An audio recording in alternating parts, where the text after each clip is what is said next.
Hi friends, Bins home and ഗാർഡനിലേക്ക് ഏവർക്കും സ്വാഗതം. നമ്മുടെ സ്വന്തം റാന്നിയുടെ നാടൻ രുചിയുമായി ഇന്ന് എത്തിയിരിക്കുകയാണ്. ഒരു സ്പെഷ്യൽ ചമ്മന്തിപ്പൊടി, കൃത്യമായ അളവിൽ വറുത്തെടുത്ത ചേരുവകളും വീട്ടിലെ സ്നേഹവും ചേർന്ന ഈ ചമ്മന്തിപ്പൊടി ചോറിനും കഞ്ഞിക്കും ദോശയ്ക്കും ഇഡലിക്കും ഒരടിപൊളി കൂട്ടാണ്. അപ്പോൾ റാന്നിയുടെ ഈ കൂട്ട് വിശേഷങ്ങളിലേക്ക് പോകുക. തയ്യാറാക്കാൻ പോകുന്നത് നാടൻ ചമ്മന്തിപ്പൊടിയാണ്. അതിനാവശ്യമായ സാധനങ്ങൾ: തേങ്ങ, ചെറിയ ഉള്ളി, വറ്റൽമുളക്, കുരുമുളക്, കറിവേപ്പില, വെളുത്തുള്ളി, ഇഞ്ചി, ഉപ്പ്, ചെറുനാരകത്തിൻ്റെ ഇല.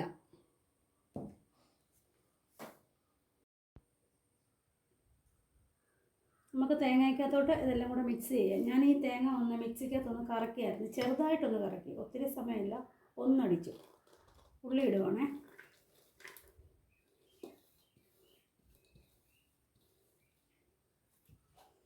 കറിവേപ്പില ഇഷ്ടം പോലെ ഇടാം, ആവശ്യത്തിന്.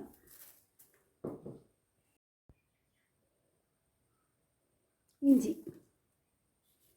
വെളുത്തുള്ളി, കുരുമുളക്, വറ്റൽമുളക്, നാരകത്തിൻ്റെ ഇല എല്ലാം കൂടെ ഇളക്കാം. ഇതെല്ലാം കൂടെ നമുക്ക് ഇളക്കി വെക്കാം. ഉപ്പ് ലാസ്റ്റ് പൊടിക്കാൻ നേരത്ത് ഇട്ടാൽ മതി.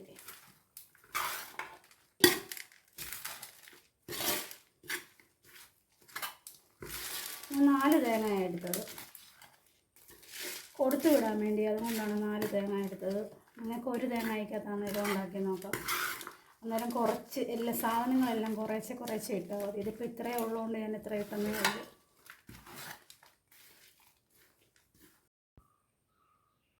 നമ്മൾ തീ കത്തിച്ച് അടുപ്പ് വെച്ച് ഇളക്കാണ്. നല്ലതായിട്ട് ഇളക്കിക്കൊണ്ടിരിക്കും, നല്ല കരിഞ്ഞു പോകണേ.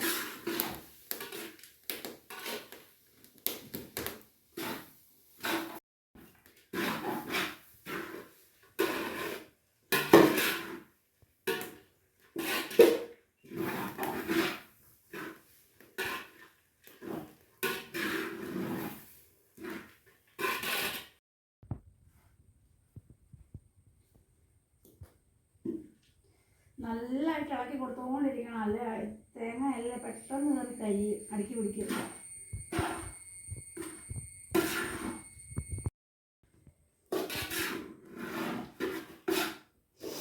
എൻ്റെ സുന്ദരമായ മുഖം കണ്ടോ? ചൂടടിച്ചിട്ട് വല്ലതായി.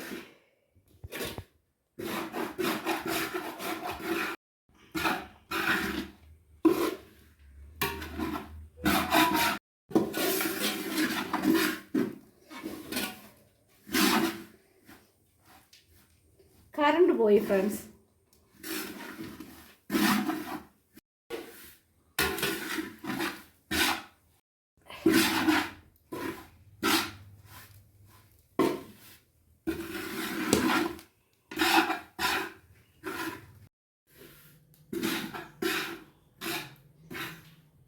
വെള്ളം വറ്റി ഒരുമാതിരി ആയിട്ടുണ്ട്, 3/4 ഭാഗമായി. ഇപ്പം ഇളക്കാൻ എളുപ്പമുണ്ട്, അത് ഭയങ്കര കട്ടിയായിരുന്നു.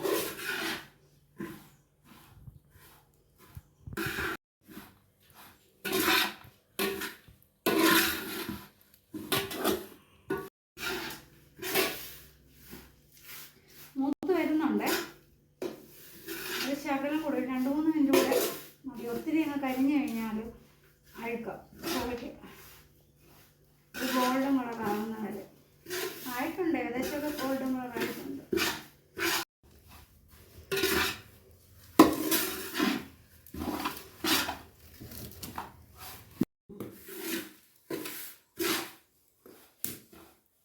നമ്മൾ തേങ്ങ മുറിക്കുന്നുണ്ട്. നമുക്കിതിൽ വാങ്ങി വെക്കാം. വാങ്ങി വെച്ചിട്ട് വേറൊരു പാത്രത്തിനകത്ത് കോരി വെക്കണം, അല്ലെങ്കിൽ ഇന്നിട്ട് കരിഞ്ഞു പോകും, മൂത്ത് ഓടിപ്പോകും.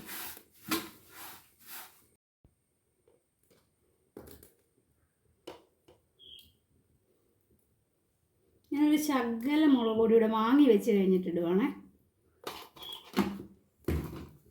അടുപ്പേ വെച്ചിട്ടുണ്ട്, കരിഞ്ഞു പോകും.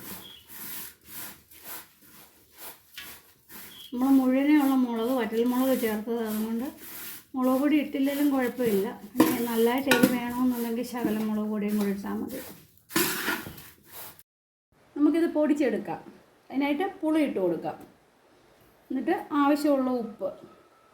നമ്മൾ ആദ്യമൊന്നും ഉപ്പിട്ടതല്ല, പൊടിക്കാൻ നേരത്താണ് ഉപ്പിടുന്നത്.